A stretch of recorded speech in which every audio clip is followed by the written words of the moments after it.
என்னது, உங்க மேல போய் கேஸ் போட்டாங்களா?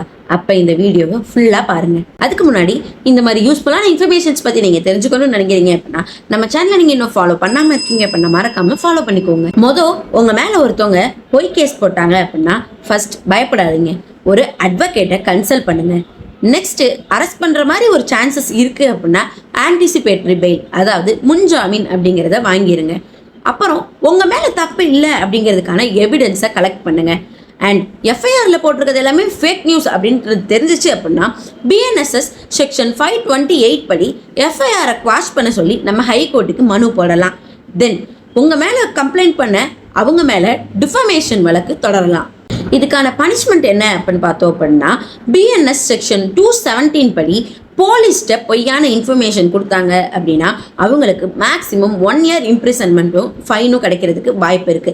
இல்லை அப்படின்னா ரெண்டுமே கிடைக்கிறதுக்கான சான்சஸும் அதிகமாக இருக்கு. அண்ட் பிஎன்எஸ் செக்ஷன் 248 படி உங்க மேல யாராவது ஒருத்தவங்க கிரிமினல் கேஸ் ஃபைல் பண்ணியிருக்காங்க, உங்களோட ரெப்யூட்டேஷனை பாதிக்கிற மாதிரி உங்க மேல பொய் கேஸ் போட்டிருக்காங்க அப்படின்னா அவங்களுக்கு மேக்ஸிமம் 5 years இம்ப்ரிசன்மெண்ட்டும் ஆர் ஃபைனும் கிடைக்கிறதுக்கான சான்சஸ் இருக்கு. அண்ட் பிஎன்எஸ் 229 படி கோர்ட்ல பொய் சாட்சி சொன்னாங்க அப்படின்னா அவங்களுக்கு மேக்ஸிமம் 7 years இம்ப்ரிசன்மெண்ட் கிடைக்கிறதுக்கான சான்சஸ் இருக்கு.